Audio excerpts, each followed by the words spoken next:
get my inspiration from Spanish food, obviously. I like to be as original as I can be, but Spain has a tremendous amount of tradition and culture.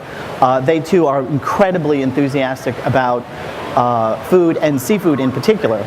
So what I'm doing is actually a Basque dish, and Basque country, if you haven't heard, is the region in the northeast on the channel side. I'm going to start my other burner. Yeah, this one's bigger. Yeah. So it's a dish called gambas, which is shrimp, al pil, which is spicy. So I wanted to sort of put my own twist on it and make it New Orleans, and butter and cream are always a good way to do that. So what I did, it's simply some smoked paprika, great olive oil, obviously shrimp, lots of garlic. It's a little bit spicy with the peppers, and there's a little bit of piquant to the paprika as well. So, and it's really just kind of putting it together.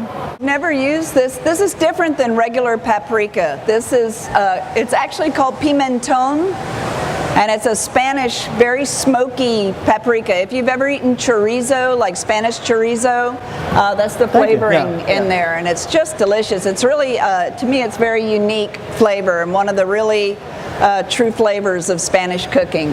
I think it's just wonderful. So I'm doing this over fairly high heat. The dish is called sizzling, since that's where they do it. We're going to add the paprika toward the end, because you don't want it to burn, as well as the garlic. So what's the process going to be once you get the shrimp? We're going to get them to almost to the cook point, to where they're about done, and then garlic does not take any real time for that aroma to come out, and you certainly over high heat, you don't want to burn it, because you're going to get that really bitter edge to it. Well, while we're doing that, I'll just mention what my dish is going to be, and I'm kind of doing a little sort of start. I'm going to do something that's kind of a signature item from Bayona, which is my restaurant in the French Quarter. We're actually coming up on our 21st anniversary. So this is a grilled shrimp, which I'm actually going to do seared. You have a grilled pan, or you can broil them. It's not the way you cook the shrimp is not as important as the things that go with it. We're going to do, I've already cooked my black beans, and I make this little black bean cake. This is something I stole, a recipe that I kind of stole from a friend of mine in Texas many years ago. And the sauce is also... Wait, say that again? I stole it. Stole it. Anyway, of course I made it my own, and added my own touches to it. And I'm wondering how many times I've been to the restaurant and didn't have it. Wow. I think I've always had that. Okay. Always. I think every visit.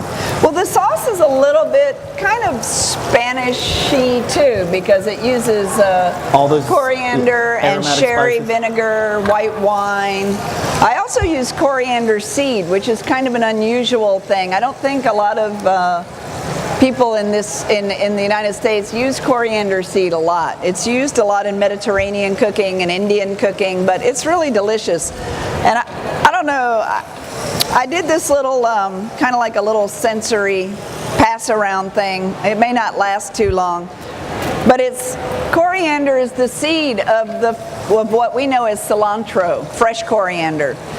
And I also use orange zest in this, and so if you kind of smell, that's the coriander seed ground up, and the fresh cilantro and the orange. And if you'll notice, they really all have kind of an orange flavor, and so that's kind of what ties them together.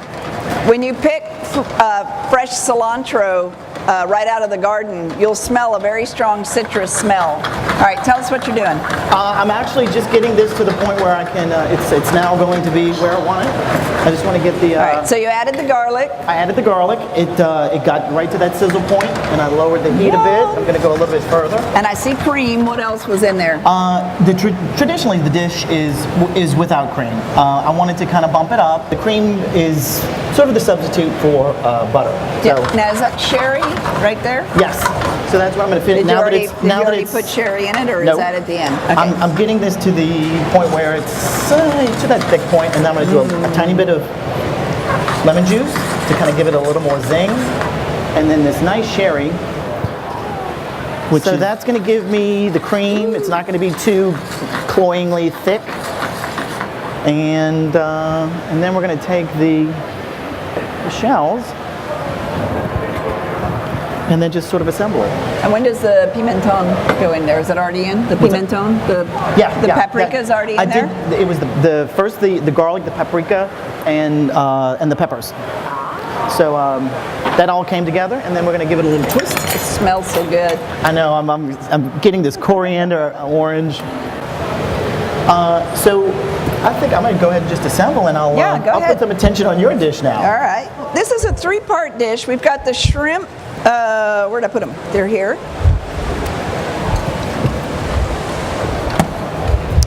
And we've already marinated the shrimp. They're peeled and deveined and marinated with a little bit of cumin, ground cumin seed, a little bit of coriander, and a pinch of chili powder.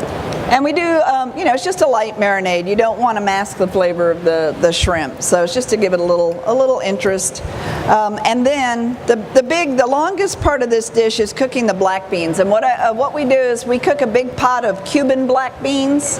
And they are seasoned with onion, poblano pepper, garlic, and then I do a little bit of honey and a little bit of vinegar in there. So we cook the black beans, and the black bean recipe is really great. We take the black beans, we strain them we don't add the vegetables, the onion and the pepper and the seasoning and the salt, especially not the salt, until the beans are already tender. And then we cook them until they're creamy. And they're starting to really, break down and be soft and delicious. And at that point, they are great.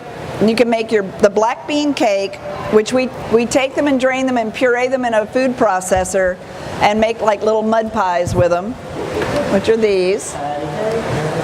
And the biggest, the trickiest part about this whole recipe is people want to know what consistency the black beans should be to make these bean cakes, and they should be moist enough that they don't stick to you. They should be dry enough not to stick to your hands when you're handling them, but you don't want them to be so dry that they're like crumbly at all. So it should be kind of a creamy puree. All right, this is the sauce. Once we have our beans done, and this of course can be done, days ahead of time. And you've got your marinated shrimp, then you have to make your sauce. And the sauce is a beurre blanc style sauce. It's one of the classic French sauces, which is basically made with a reduction of wine and shallots and any other flavorings that you want. You can use any kind of wine. You can use sherry, you can use red wine, white wine, lemon juice. And it's the style of starting with a lot of liquid and simmering it until it evaporates and you've got a little bit of liquid, and then you whisk butter into it. And that's called a beurre blanc style sauce. These already have a little oil in them, and normally we would do these. This would be good on a barbecue pit, under a grill, one of those little George Foreman grill pans, whatever you got, or a cast iron skillet. We're just doing it like that since we don't have a grill here. All right, so in here I have white wine, sherry vinegar, the zest and juice of a couple of oranges, some shallots, which are those little onion things, not like scallions, but the little small kind of purple gray onions that are very sweet and nice, finely minced. I have the crushed up coriander seed, and I have sherry vinegar, which is very delicious.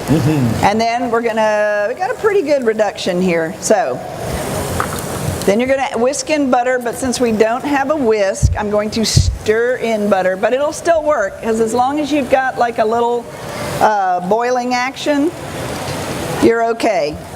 Because I don't know if y'all can see, but this is at a good simmer.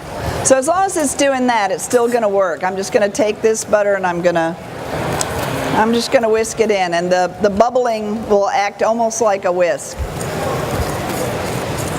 And I've put my bean cakes in the oven.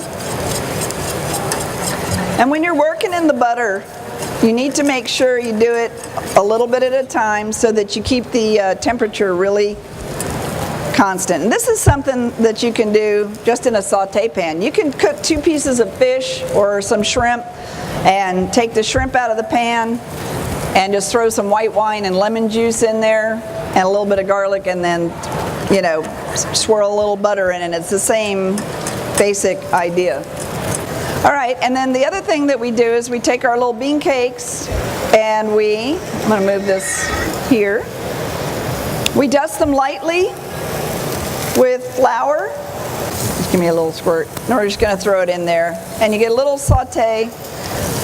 So I always saute the bean cakes and then put them on a pan and finish them in the oven so they're hot all the way through. So we take that, garnish with a little beautiful cilantro leaf. So we're just going to take a little bit of our sauce. Wow, beautiful. And I've added the chopped, at the last minute I add the chopped fresh cilantro.